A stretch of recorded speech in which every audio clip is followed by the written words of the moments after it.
Good morning, students.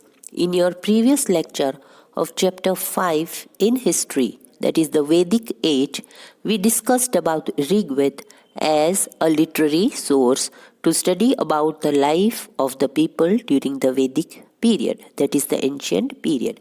Now we will study about the story of megaliths. Students, आपको अपने screen पर जो बड़े बड़े स्टोन बोल्डर्स दिखाई दे रहे हैं, बड़े बड़े पत्थर दिखाई देते हैं, उसे मेगालिथ्स कहते हैं। ये मेगालिथ्स को इरेक्ट करने की यानी लगाने की प्रैक्टिस 3000 ईयर्स पहले चालू हुई थी।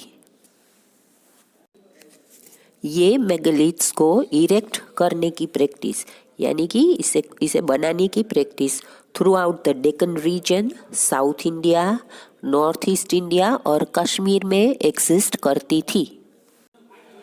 कुछ मेगालिथ्स सरफेस पर मिलते हैं तो कुछ मेगालिथ्स अंडरग्राउंड जमीन में दबे हुए भी पाए जाते थे।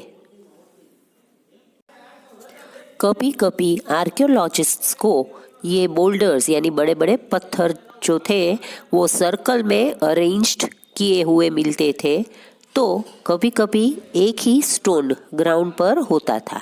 ये स्टोन काफ़ी बड़ा होता था और यही इंडिकेशन था कि उस स्टोन के नीचे कुछ बरियल्स थे। सभी बरियल्स के कुछ कॉमन फीचर्स होते थे।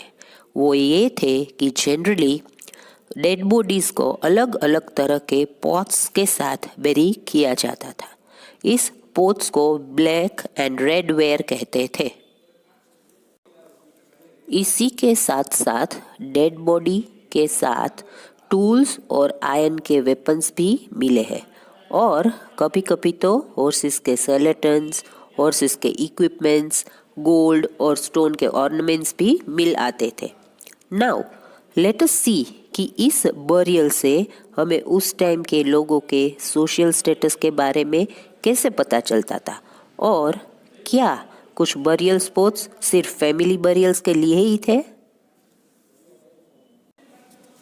आर्कियोलॉजिस्ट्स का ये मानना था कि जो ऑब्जेक्ट्स बरियल साइट्स पर स्केलेटन के साथ मिलते थे वो उस डेड पर्सन को ही बिलोंग करते थे।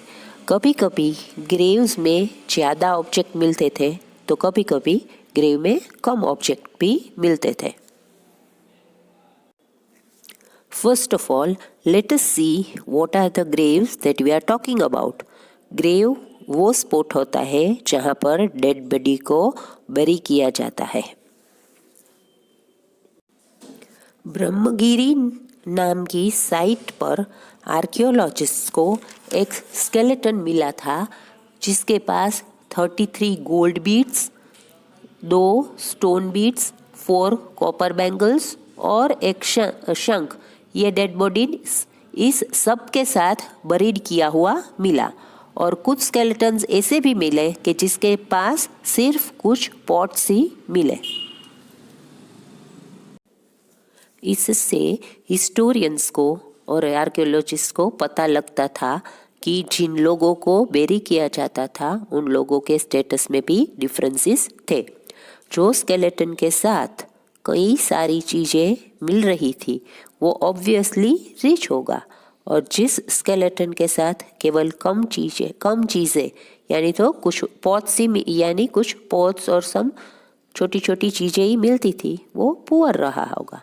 हो सकता है कि जिस बॉडी के साथ ज़्यादा चीज़ें हो वो चीफ हो और जिसके साथ कम चीज़ें बेरिड हो वो कुछ फॉलोवर्स हो। तो हम अब देखते हैं कि क्या कुछ बरियल स्पॉट्स सर्टेन फैमिली के लिए थे। कभी कभी आर्कियोलॉजिस्ट को मेगालिथ्स में यानी कि ये बरियल साइट्स पे एक से ज़्यादा डेड बॉडीज मिलते थे। इससे यह पता चलता था कि शायद से एक ही फैमिली के मेंबर्स को सेम स्पॉट पर बरी किया जाता था।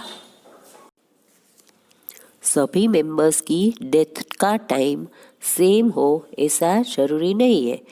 तो इस केस में जिन लोगों की डेथ बाद में होती होगी, उन लोगों की बॉडीज़ को ग्रेव में बाद में लाया जाता होगा थ्रू द पोर्ट होल्स।